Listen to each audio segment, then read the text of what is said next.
It is official. The white people are celebrating the new year. It is January 1st, 2025. On the Gregorian calendar, the sky is actually blue today. The sun is blaring. The birds are chirping. Right, dogs is barking. It is just a new day, and I'm loving it. You could probably hear the smile in my voice. I'm just really happy because I feel better, way better. I'll tell you that story another time about what happened last Wednesday on December 25th, but I'm not in the mood for that. It requires a lot of energy and emotions. At least we know the helicopters is still going though.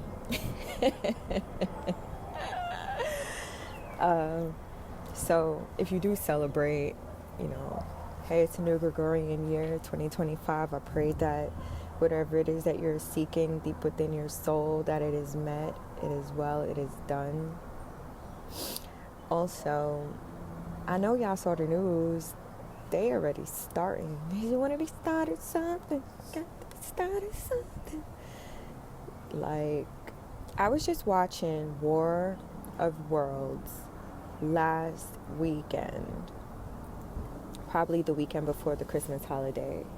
And I was watching it because I was guided to. I'm always watching doomsday things from 2010, 2011, 2012, 2008 even. There were a lot of things that were taking place during those 4 years, and there were a lot of movies made during that time that are relevant for present day, I should say.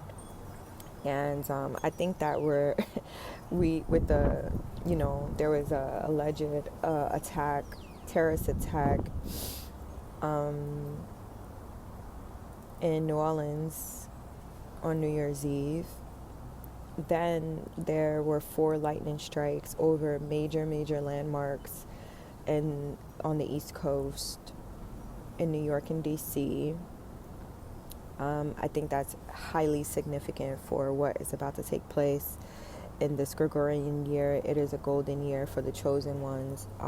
So the verse that I had got in my head was, I told my lawyer, only hit me if it's good news. Then my phone started ringing off the hook snooze. The Nikki goes, 'cause I be the baddest bee. Young Money is an army. We ain't in a twist, but he fuck with the Barbie. And it's interesting because when my cousin had sent me a horoscope for Libra, and it was all about phone ringing off the hook and how you would want to go on D&D because the money just going to be coming in so obnoxiously. And what's so wild to me is that yesterday I had a talk with one of my family members, and it just motivated me in a way that I needed to be motivated. And I'm so ever thankful because I hadn't realized that I had lost a part of my motivation. Something happened on Christmas Day and I felt like I needed to be shooken up a little bit. So I'm really thankful that, I'm able to transmute that energy and bring it towards something else. While people are still asleep, probably filled up with spirits and their lives are, struggling to move on with the new. I never really understood why people go crazy celebrating the new year, get obliviously out of their mind drunk, forget that they need to tip people in the morning when they go to breakfast stumbling in. I'm not gonna lie, when I was a waitress, I usually worked November, December, January as a waitress, and I would make the most money in those months because people are literally quote unquote filled with good cheer. And on New Year's Day, nobody ever wanted to work, and I would always work Christmas Day or New Year's Day because I was either always in a hotel type of setting or a diner type of setting. And regardless of where I work, it doesn't matter. I always leave with at least $100, just my personality. And people, just tip your waitresses, please, and tip your door dashers because they don't really, depending on your city, they don't be really for real making money.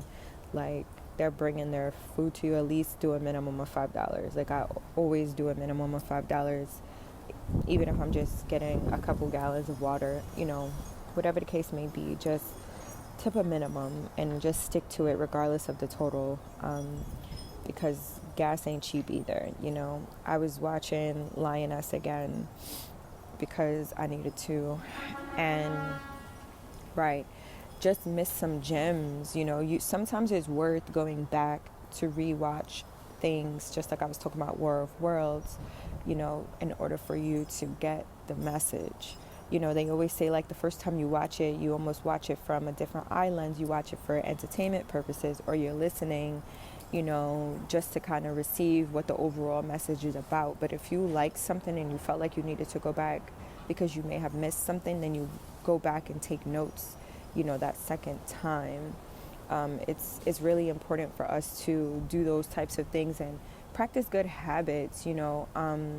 I had read a post yesterday. It says 75% of the world's wealth is entrepreneurs. I think 17%, don't quote me on the percentages because I'm really just going off the dome, was like investors, artists, and athletes. 0% were salary employees.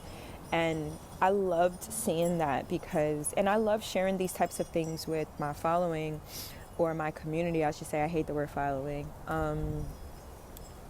Because I don't want anybody to follow me. I feel like I am, yes, the leader of the free world, but I'm also imparting this wisdom on, God willing, the new leaders, so regardless of any age or capacity. A lot of my folk are, in 20s and early 30s, and, as I'm approaching 40, I'm in that bracket of when Black women peak financially, Black men peak financially. So I already know that we about to run it up. You understand? So it's like, if I already had the Leroy glow prior to, me getting to this age because of consistency, you have to know that you need to be consistent on this journey. If we are in a 9-year and we're closing out cycles, this is the year that you should have already closed out the cycles in the 8-year, 2024. And now you're living your life according to the freedom of not having those cycles and that energy and that dead weight and that dead energy. The word here is dead. And stop saying that shit. I'm dead. Fuck my life. Like, all that stuff. Speak high vibrations into you and your life. Recognize that there are things that you needed to witness and see, and people showing their true colors and their asses. And those are not your people. You don't need those people around you for where you are headed next. I know I'm married this year. Like, I said that shit for the last 2 years, and God was like, "You're not ready, my guy. You still got some more healing to go." And he was right, because I had still had these adverse energies around me during that time, instead of just actually healing. And you really genuinely have to heal on your own accord, unless if you know in your heart of hearts that you have been over somebody's energy. I highly suggest that you consider transitioning out of the phase of keeping stagnant energy around you. I feel like if you're not thriving high or elevating or consistently expanding your circle or filling it with new people, weeding old people out, placing people in their separate groups. I always hated when I had like a big party and there were different friend groups all around, because everybody's not my friend for the same reasons. We don't realize who we place where or when. Thinking about associates, business partners, good friends, families. I only go out and party with this person. We only go out to eat with this person. This person I could go attend workshops and seminars with. This is my painting fun friend. This is my throw it back, drop it like it's hot friend. This is my friend who's going to be down for whatever we into the ratchet today. There are many different categories that you can place people, and you just have to know which category you want to consistently build up and expand. Thinking about my my crew that I have been rolling with this year, my solar return family. Why did I say that? My soul family. Genuinely, I had been praying to God to bring in the people who are for me and weed out the people who were not, and I had to step back because at first it was scary. Like, nah, there ain't no way this shit is too fucking good, you know. And when things are too good, you start self-sabotaging. So we're leaving self-sabotaging in the trash this year, you know. That shit got left and taken out. That shit is on the curb right now, my guy, you know, waiting for the garbage man to collect the trash, you know, take the trash out, do whatever you got to do in your soul to make sure that you're not going back and sabotaging new relationships or the prayers and the things that you have asked for because you don't know how to handle them. And this is why I always pray for the same few things: preparation to prepare me for the blessing, dedication to help me elevate and expand the blessing, know how to handle the resources if that's what you're praying for. If you're praying for monetary blessings, you know, you have to think about what God is going to bless you with. You know, are you praying for a couple $100? Are you praying for a couple $1,000? Or are you praying for tens of thousands of dollars, you know, or hundreds of thousands, or millions, you know, maybe more? Or empires, you know, let's just be frank, because you could be a couple millionaire, but you ain't got an empire, you know, because you could have that one consistent, like my friend Tevin, he posted that he was at like 997 in gross profits this year. He's like, it's not a million, but it's more than I have ever made. And while my take home may only be 7 to 10%, the fact is I went all in on one thing, and when I started focusing on that one thing, it just grew. And there was such a word in that, because when I started this, they were telling you like, okay, once you have one business, build another, and once you have finished that one, build another. You know, once those income streams are profitable and they kind of work as like a comfortable machine. I think about Queen Sugar. I need to finish watching that, but I had watched the whole season, but I had to go back and watch it just from a different eye. But, you know, thinking about Queen Sugar, when you're, you know, a mill, you have a sugarcane farm. You know, my people are from Barbados, and, you know, there were tons of sugarcane plantations out in Barbados. So, you know, when you think about somebody has to mill the sugar, somebody has to create it, somebody has to break it down. Some people have to bag it. If you think about all the foods that we eat today, there's always sugars in it. So think about the profitability in sugar. And there are many working machines. Somebody has to pick the crop. Somebody has to now deliver it to the actual plant to have it manufactured to be whatever it is that you're going to be. You know, there are multiple parts of a organization, of a business. And when you go all in on one, instead of having octopus arms like how I did, you know, I had finally reached those 7, because they always tell you that you should have more. And the only one that I didn't have was real estate. And I had walked away from that 4 times because I just didn't want to be that single black woman in a home by herself without a husband. You know, I just didn't want that on my soul. I don't feel like I'm built for that. Like, I am genuinely more traditional than I am single black woman. So it's like, you know, when I start digging deep into that lifeline, and I start digging deep into, you know, wow, God took me from having multiple businesses and LLCs, and just made it down to just me. Like, when I tell you I got rid of everything and just said, I'm just going to continue with my message, because in all reality, I don't need to build a business outside of who I am. What am I most passionate about? Speaking. You know, I learned how to public speak at 6 years old as a JW kid. My dad to this day is a public speaker. When I was in school, I excelled in public speaking. I'm just comfortable speaking, because there was a time when I was a kid, I probably could have been considered autistic. I probably could have been considered whatever they want to label you as, because I was mute, I didn't talk, but I also had experienced a lot of trauma. So it's like, you know, you probably are in a freeze mode. You don't realize where your kids are until they're being poured in. And when my grandmother transitioned when I was 5, excuse me, she was my primary caretaker. So I went from that to multiple people, different houses, aunts and cousins and neighbors. And, you know, when you have that instability, after some time, you also have a shock. You know, people don't think about how kids feel when they lose loved ones as well. You have to think about that love that you receive. You know, I think about my tia Raquel, and I always think about how she was the rock for us outside of my grandmother. My grandmother lived in Philly, and majority of us were already on Staten Island, and everybody used to bring their kids to Aunt Rachel's house, you know, and she was dope. She was a great disciplinarian. She knew how to cook.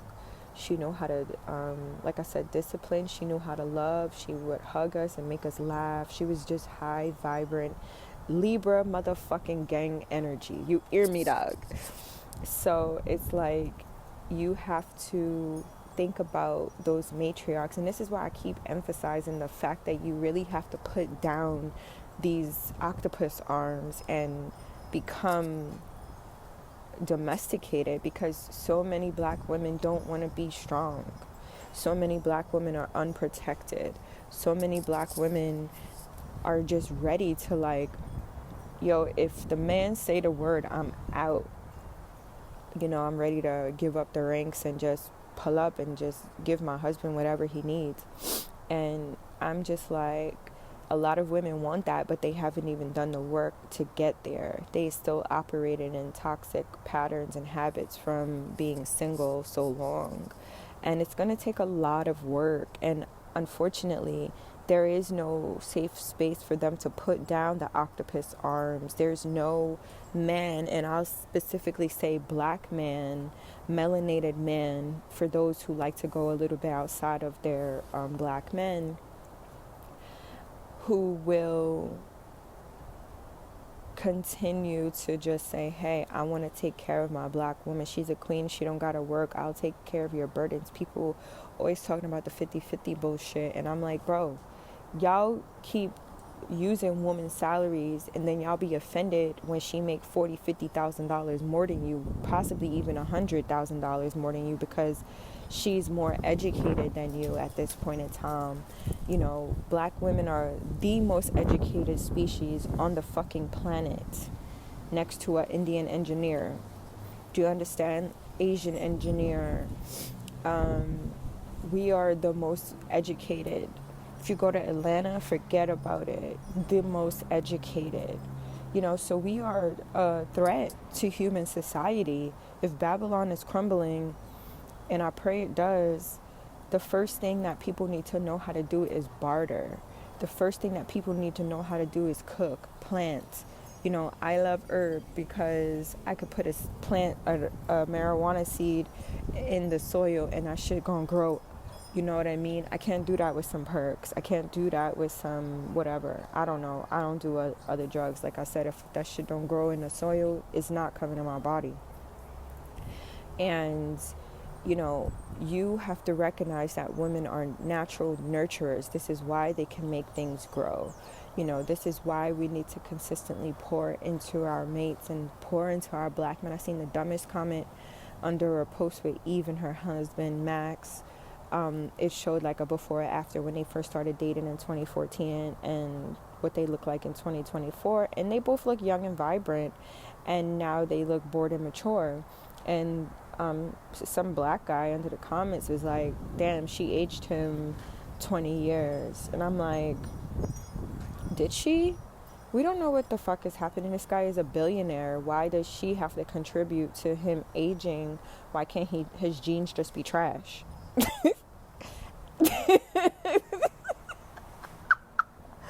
Bro, I would really like to take myself seriously sometimes.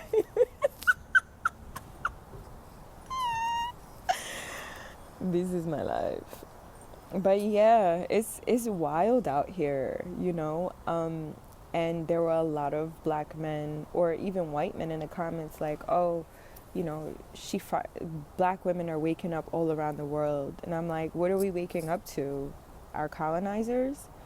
that we feel like they love us a little bit better, let's talk about this shit. Because I hear two sides, that people should love who they want to love, and then I hear the other side of you should stick with your people. And I'm a firm believer of sticking with your people because all of the other races do it except for black people.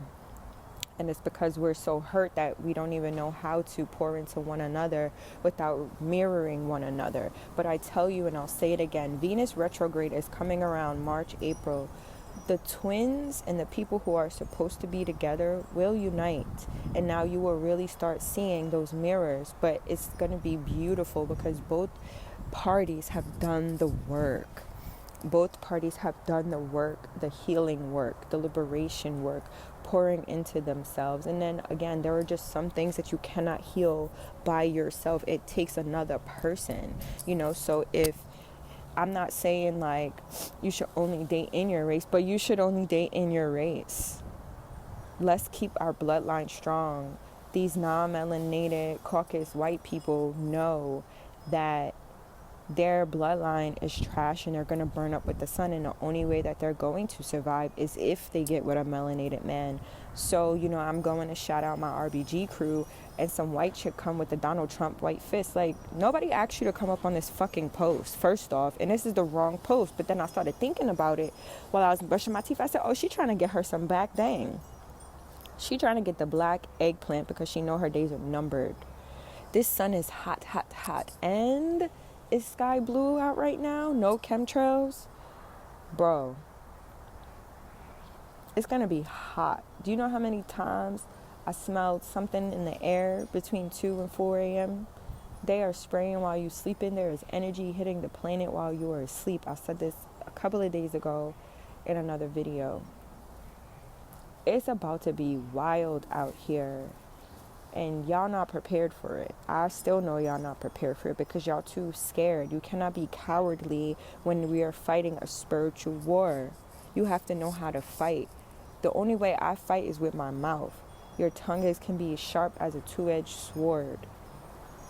Y'all be like, oh, I'm not Christian. Oh, I'm not Christian, when there are words in that book that will actually help you fight these spiritual battles. Because guess what? Our ancestors used those same words in Haiti. Shout out to the Zoe. Like, they used those words to fight their oppressors, and they actually won. I have that as my homepage on YouTube. How to win against your oppressors. It is with our ancestral genes and realms. And while many of us have white DNA in us, I know I do. I'm not ashamed of that, but that don't mean that I'm rocking with them the long way when it comes to this racism shit. Hell nah. Absolutely not. And let's talk about Hispanics, because I am Puerto Rican. Y'all gotta recognize that y'all are not white. Y'all are black. Keep it simple. Wake up to you. Come back home. I'm not sure if we really gonna welcome you in right away. We might get y'all in a little trouble. I ain't even gonna lie to you. You have to prove your worthiness on this side of the tracks because y'all been confused your whole life. Y'all leaders have been telling you that white has been better when y'all skin is darker than mine. Darker than my ancestors. Us Puerto Ricans come in 100 shades, literally 50 shades of Puerto Rican. And they claim they white too. No. I'm indigenous to this land. I know who I am. And I act like it. Y'all need to start being proud of who you are instead of thinking that you are truly white. I had this amazing thought about this the other day. And I was like, you know what? We'll never truly know how much money black people have because so many Hispanics are claiming white. Therefore, their dollars are going to the white demographic. And this is why people who claim black, African American on these tax documents, whatever the fuck they be putting out, that is none of their fucking business, claim that we have only $30,000, whatever that wealth statistic is.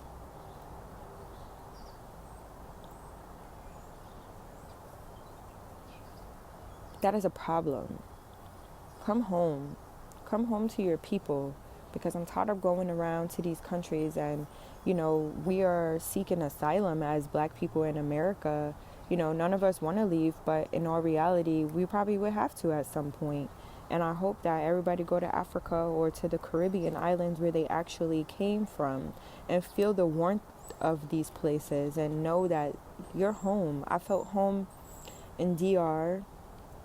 Costa Rica felt very cool. And even when I was in Dubai, that sand, bro, nah.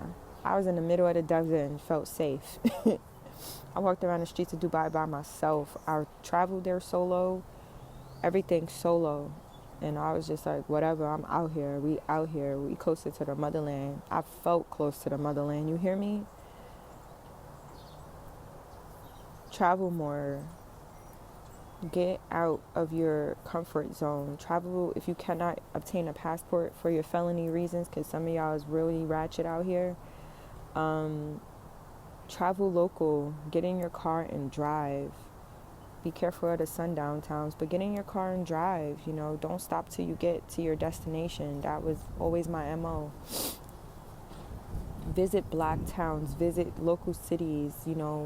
When I did a cross-country drive from Jersey to Cali, I stopped in many, many cities along the way, and I always found vegan restaurants because I was vegan at that time, and I loved it. You get so much out of being free. You need to get out of that colonialist mindset and really tap into the oyster of the world. You really need to, and you really have to, and you don't even know what that'll do for your soul or spirit. I used to try to pick, when I was engaged 100 years ago, I don't think he had gone too much out of Jersey, and I was quite the opposite because I was on planes since I was 2. And my first international trip was to Puerto Rico, the motherland, and I was 9 years old for a quince of my cousins, and it was amazing. It was huge, and I had never seen something so beautiful in my life, and the honor that went into that process, and that passing of the torch from adolescence into womanhood is just spectacular. My mom wanted to have a quince for me, and I'm like, I'm not one for the glory. I never wanted to. I just was like, take me to Ariang, have some hibachi, throw some zucchini and carrots in my mouth, and let's call it a day. And invite my whole friend group, and it was like my best friend and my cousin. That's my friend group.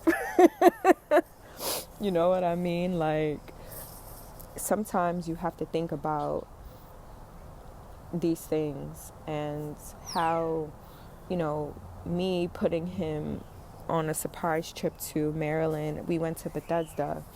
We lived in Jersey, like I said, Central Jersey, and we went to Bethesda. And for a weekend, it cost me a couple $100, not even $600. We rented a car and everything. And it was an amazing, amazing time. And I'm sure that was memorable. And now, from what I understand, he's always going to this place with his wife and kids now. He probably got a house out here, who knows? But again, I put that seed in his soul, and now, it's a consistent memory. You're welcome.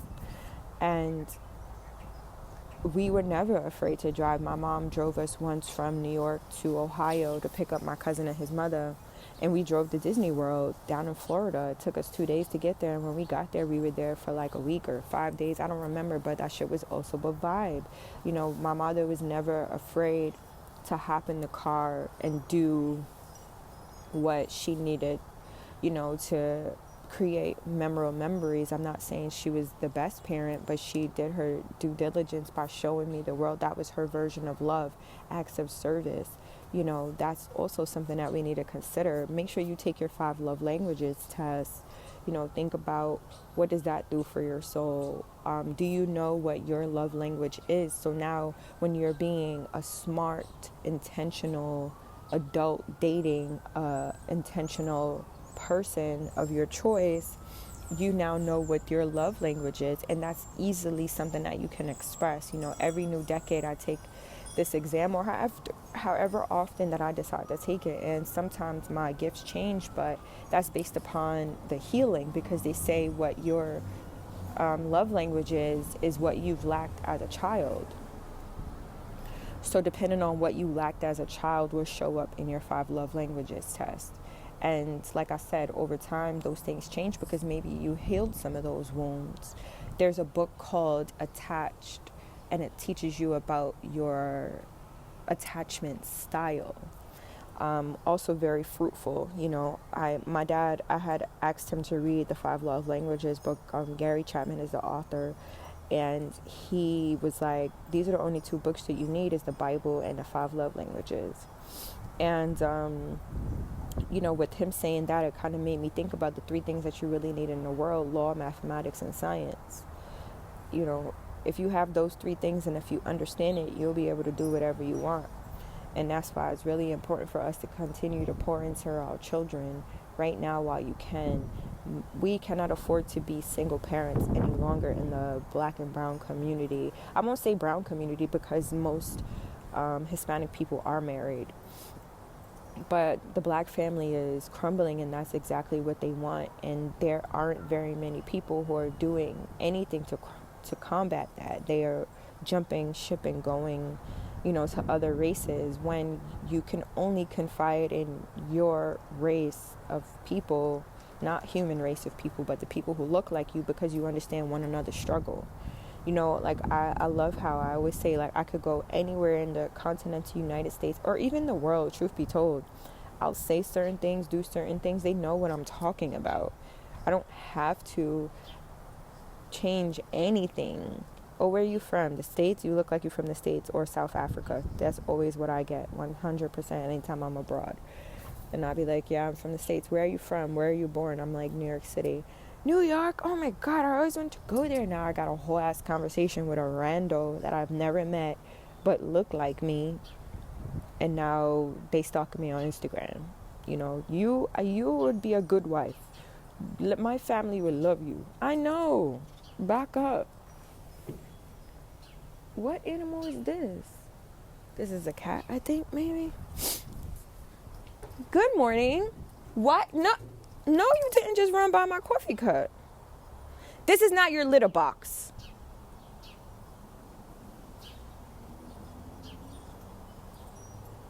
Hey, not your litter box. Hey, pee somewhere else. Peeing on a damn gate. Hello. How are you today? This guy just peed on the gate. I'm recording the audio and I'm talking to this messy cat. Spraying everything down. Happy New Year. Have a good day. It's just me yelling at the cat. Yeah. That was my neighbor who saved my life. But yeah, hot mess and messy. This cat just sprayed the whole thing. Oh yeah. Anyway, they be protecting us from the rats, but now it smells like cat piss everywhere. How glorious. But yeah, my bad, I'm not editing that out. I just really think that it's really time for us to wake up and stand up and be a part of a collective of people who thrive together as one race, and how people should, think about the disparities and the destruction of what the Black women has also witnessed, because a lot of these Black men don't like Black women because of the etchings of what their mothers have done to them throughout their lives, or they're completely obscenely mama's boys, and they don't even have room for a Black woman because their mother is their girlfriend. And that also has to stop. Adult women should be ashamed of themselves that they've created these fucking monsters, and they don't even have the know-how to love and cater to a Black woman because you're consistently calling them all day. That was a struggle in one of my long-term relationships, 2 of them actually. At first I had always dated mama's boys, and I was like, because they know how to treat a woman, when it was in fact quite the opposite. They don't know how to treat a woman, because they talk wild crazy to their mothers. They're always fighting and cursing with their mothers, and seldomly hearing I love yous with their mothers.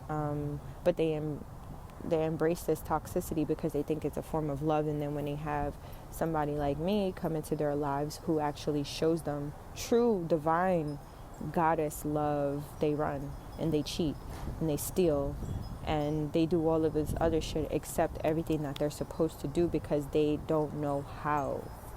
The best thing I heard last year was that their mothers have molded them to be their boyfriends and not built up for the next woman. And that is not a lie. And this is where we are. The only time I see black men successful in loving women is when they left home immediately, like never went back from college, or when school was finished, high school, they left or whatever. That is the only time. Like, it's very crazy. And then I hate to see a successful black man with a white woman, or a cheating man who has a black wife and goes with a white woman later, and when he get on, he leave your ass for a white girl. Like, y'all gotta get the fuck up out of the sunken place and bring your mother too, and tell her that I'm really that person that talk back. So if she get out of pocket, we going, and we going all the way up. There are too many men who I know of my past, and this is the last time I'll glorify their names, is kicking the fucking air right now, punching the air because they chose wrong, or they abused the love that they had. They've even cursed me, talked about how my career, I would be alone at the top. And people always say that I was lonely at the top, and I got a whole ass tribe, a big tribe. Not only one that I've created, but the close-knit people to me. And, if I called on my family as much as I probably thought I should, it would be even bigger. So this year I encourage you to create those bonds with people who love you as you love yourself, because your circle is a reflection of you. So if you are doing God's will, if you are doing everything that you're supposed to do for yourself, placing yourself higher on your to-do list, recognizing that people also do the same exact thing, your circle will consistently reflect that positivity. And there is nothing wrong with that. You should want to bless other people as you're being blessed. I had sponsored a whole ass football team a week after I knew I was fired from my job. My whole office shut down. And there was nothing that I could do about that. I was no longer employed, and I knew I was a black woman who would not be able to find a job for the next 6 months because Wall Street Trapper told us that 1 million jobs had to be wiped in 2024. I already knew that this was going to be a struggle. I already knew. But I'm like, you know what? If I want to be a full-time entrepreneur, I have to go through this season of self-reflection and doubt, and honor my gifts and know that I'm okay. I was just looking up some flights earlier today, and I'm like, my guy, I got enough points to jump on a flight right now and start my whole life all over again. Chill. Fucking walking zombies be out early. I'm about to go inside because it really smells like cat piss. I hate that. It's just the fact that a lot of people don't even realize how serious this year will be and how important it is for you to know your power and make sure that you harness it and leave it all for yourself and not give it to anybody else except for your children, and make sure that you're pouring this love into your children in such a way that does not hinder them 20 years later, when they're alone and single and wandering aimlessly like these fucking zombies be doing in the middle of the day when they should be inside in the dark. Like, I don't understand. Make sure that you're giving your children books to read over the summer, pushing them to create daily habits, because reading and writing will be forfeited. I was talking to a family member and they were telling me about statistics in Florida of children, and I'm like, this is really sad that there are so many people who just are illiterate because they know how to type QWERTY keyboard because of their cell phones. But you also have to know that this is the agenda. Those who are meant to be in power will be in power.